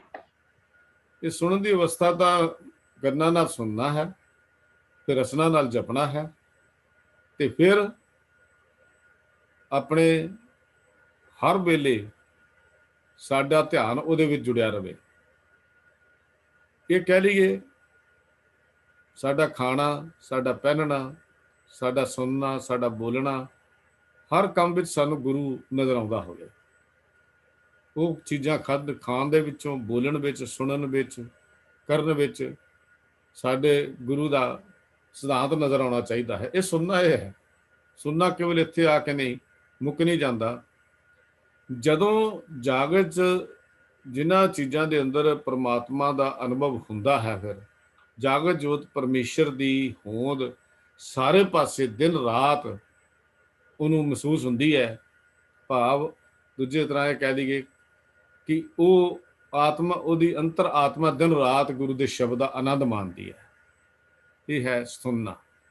तो सुनना की अवस्था बहुत उच्ची अवस्था है जिहड़ा वीर जी ने साडे नाल जिक्र किया। अगलियां जिक्र गुरु भाई साहब जी ने जो साडे नाल कीता मनण दा सी, ते मनण तो बाद पंज परवान दीयां जिहड़ी पौड़ी है उत्थों तक असीं अज विचार जिहड़ी है वो कीती है। गुरु साहब कृपा करन सुनना आ जाए। फिर बेनती करदे हां कि जदों मन करके बचना करके कर्मा करके वाहिगुरू जी के पवित्र नाम नूं गा के सुन के अपने आत्मक अवस्था विच जिहड़ी चेंज आ जाती है वह है पंज परवान पंज प्रधान की कहानी। सारी जिहड़ी चेंज आ जाती है, जो तब्दीली आ जाती है, तिथे ब्रह्म दिसे ब्रह्म सुनिए एक एक बखाणिए, आत्मा आत्म पसारा करनहारा प्रभ बिना नहीं जानिए। इस अवस्था पर मनुख जिहड़ा है वो पहुँच जाता। तो फिर वो कहता की है भाई गुरदास जी वांगू, कारण करता जो करे सिर धर मन करे शुकराना। ये है पंज परवान ते पंज परवान की जिहड़ी जिगर गुरु पातशाह जी ने साडे नाल कीता, जो समझ आउंदी है। बड़ी उच्ची गहरियां बाणी दीयां होर विचारां हन जो साडी समझ तो अजे भी परे हन, पर जिन्ना कि समझ आया वो आप जी दे नाल वीर जी ने साझा कीता। जिन्ना कि समझ आया असीं उहदी विचार ते अमल कर लईए तां भी साडा लोक परलोक सहेला हो जाएगा जी। मैं बेनती कर रहा हाँ वीर MP सिंह जी नूं। एक बेनती होर मैसेज आया सी, मैं वो साझी करके समाप्ति कर रहा भी खालसे का जो अज साजना दिवस जां मूल नानक शाही कैलेंडर मुताबक 14 अप्रैल साजना दिवस जिंदी असी क्लास की आरंभता विच आप जी नूं मुबारकबाद दित्ती है। तो इत्थे एक गल बड़ी जरूरी समझण वाली है भी सतगुरु ने सानूं न्यारापन बख्शिया सी। उस न्यारापन दे विच सिंह ते कौर दो लफ़ज़ सन जिहड़े गुरु पातशाह ने साडी झोली च पाए सी, परमानेंट पक्के तौर पर कह दिता। पहला इस तो पहला भी लफ़ज़ चलते सी, ये ना समझना भी नहीं चलते सी। कौर लफ़ज़ गुरु काल तो पहला भी चल गुरु काल में भी चलते आते, सिंह लफ़ज़ गुरु काल तो पहला भी शायद चलता आता होएगा। ਅਸੀਂ ਦੇਖਦੇ ਹਾਂ ਕ੍ਰਿਸ਼ਨ ਕੌਰ ਜੀ ਦਾ ਜ਼ਿਕਰ ਆਉਂਦਾ ਹੈ, ਇੱਥੇ ਨਿਹਾਲ ਕੌਰ ਦਾ ਜ਼ਿਕਰ ਆਉਂਦਾ ਹੈ, ਮਾਤਾ ਜੀ। ਇਹਦਾ ਮਤਲਬ ਕੌਰ ਲਫ਼ਜ਼ ਪਹਿਲਾਂ ਚੱਲਦੇ ਸੀ, ਪਰ ਉਦੋਂ ਮਰਜ਼ੀ ਮੁਤਾਬਕ ਇਹ ਸ਼ਬਦ ਵਰਤਿਆ ਜਾਂਦਾ ਸੀ। ਹਰ ਕੋਈ ਪਾਬੰਦੀ ਵਰਤਣ ਤੇ ਪਾਬੰਦੀ ਨਹੀਂ ਸੀ। ਪਰ ਕਲਗੀਧਰ ਪਾਤਸ਼ਾਹ ਜੀ ਨੇ ਜਦੋਂ ਸੰਪੂਰਨਤਾ ਬਖਸ਼ ਦਿੱਤੀ, ਫਿਰ ਇਹਦਾ ਨਿਆਰਾਪਨ ਇਹ ਸੀ ਵੀ ਇਹਦੇ ਨਾਮ ਦੇ ਨਾਲ ਕੌਰ ਤੇ ਸਿੰਘ ਲਫ਼ਜ਼ ਜਿਹੜੇ ਹਨ ਉਹ ਬੜੇ ਜ਼ਰੂਰੀ ਹਨ।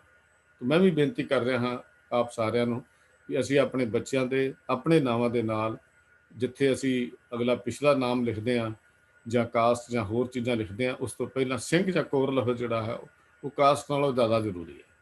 ਆਪ ਜੀ ਨੂੰ ਜ਼ਰੂਰ ਬੇਨਤੀ ਕਰਦਾ ਹਾਂ, ਖਿਮਾ ਵੀ ਕਰ ਦੇਣਾ, ਮਾਫੀ ਵੀ ਦੇ ਦੇਣਾ ਵੀ ਇਹ ਇੱਕ ਨਿਆਰਾਪਨ ਹੈ ਸਾਡਾ, ਤੇ ਸਾਡਾ ਇੱਕ ਨਵੇਕਲਾ ਜੋ ਦੁਨੀਆ ਦੇ ਇਤਿਹਾਸ ਵਿੱਚ ਸਾਨੂੰ ਇੱਕ ਵੱਖਰੀ ਚੀਜ਼ ਗੁਰੂ ਪਾਤਸ਼ਾਹ ਨੇ ਦਿੱਤੀ ਹੈ, ਉਹ ਸਾਡਾ ਸਿੰਘ ਤੇ ਕੌਰ ਲਫ਼ਜ਼ ਹਨ, ਜਿਨ੍ਹਾਂ ਨੂੰ ਅਸੀਂ ਆਪਣੇ ਨਾਂ ਦੇ ਨਾਲ ਜ਼ਰੂਰ ਜੋੜੀਏ।